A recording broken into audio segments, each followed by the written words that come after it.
सासे बिमा रुंसारि जाबाय जाय मैदेर हाग्रानि मैदेर फैनानै बाबो मैदेरा खाराखै आरो होख्रावनो खाराखै नालाय बिथांमोना खाथियाव थांनो हायाखै बासायनो हायाखै बेबायदि जानानै बिथांनि गाग्लोबनायखौ बिथांमोना गावसिनि मेगनजोंनो नुबाय आरो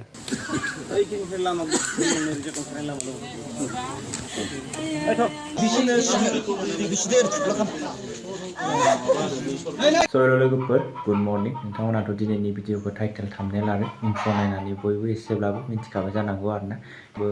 ससियेल मिडियानि गेजेरै नुखाबायबो जानो हागौ आरोना फेसबुकआव बा इउटुबाव दाथ' नोंथांमोना नुखादों मैदेरजों मानसि बुथारजानाय बा गाथारजानाय न' सिफायजानाय उदालगुरि डिस्ट्रिक्टनि सिङाव जानाय आरोना नैबे भिडिअखौ फारसेनिफ्राय फुल नायबानो मिथिनानै मोनगोन आरोना आरो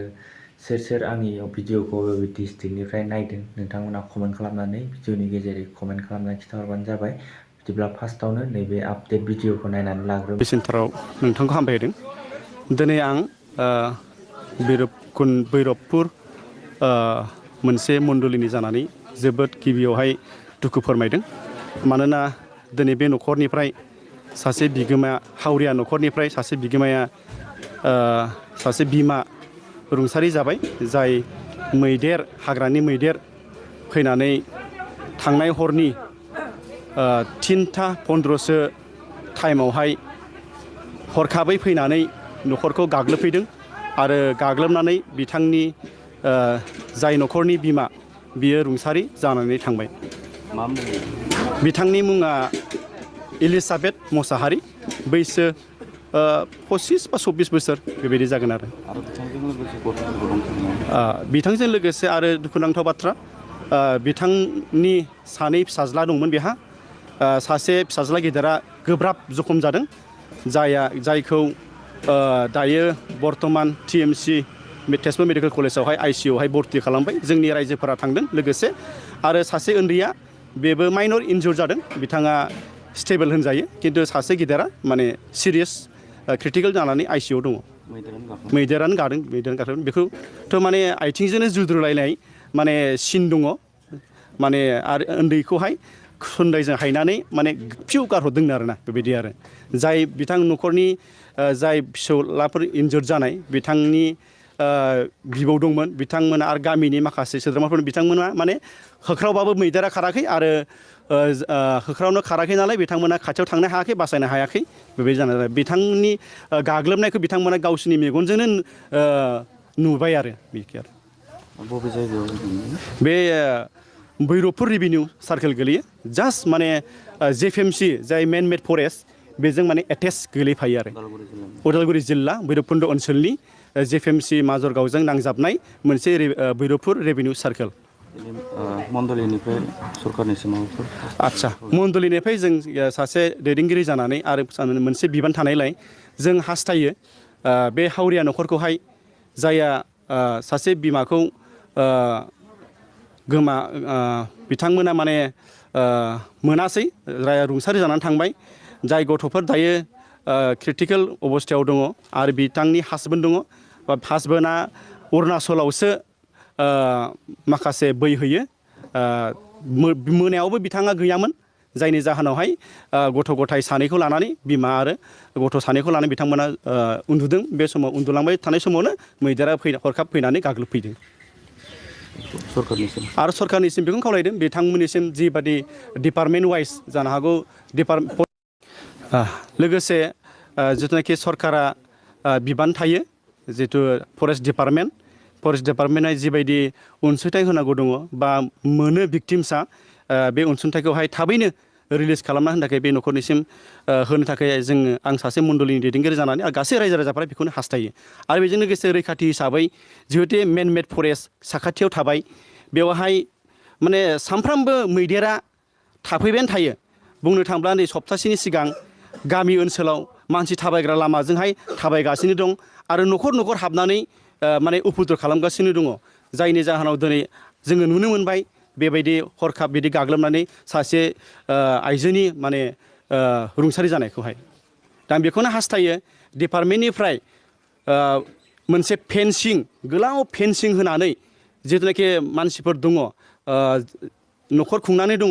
बे बिथांमोननि सेर सेर न'खर सेर सेर गोलावै मोनसे फेन्सिं होनो थाखाय आङो डिपार्टमेन्टनिसिम आं खावलायबाय आरो जोंनि बिटिआर सरकारनिसिमबो फरेस्ट डिपार्टमेन्टनिसिमबो जिबायदि सुजुग सुबिदा दङ बेखौहाय माने जोंनि बे एरियासिम मोनसे प्रटेक्सन होनो थाखाय खावलायनाय थाबाय आरो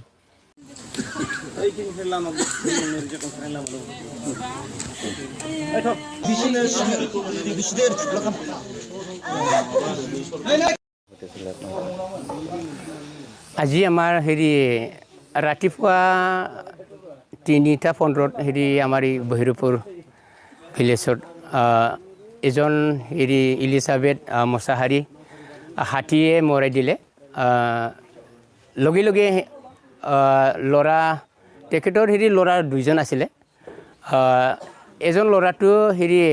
চুচৰাই হেৰি সেইটো বোধহয় বৰ্তমান হেৰি TMCত লৈ গ'ল এইটো বোধহয় আশা নাই বৰ্তমান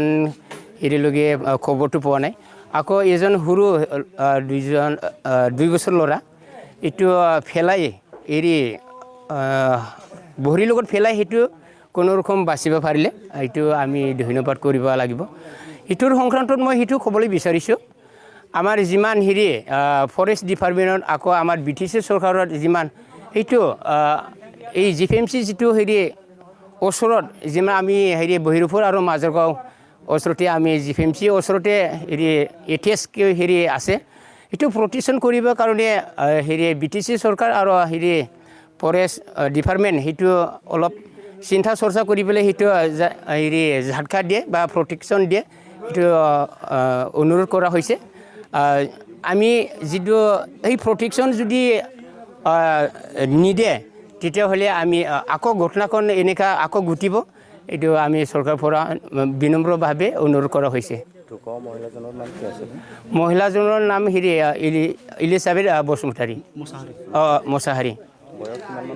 বয়স 24 ঘটনাটো এনেইতো ঘটনাটো পুৱাইবেলা হেৰি 3:15 হৈছে হোৱাটো তাৰপিছত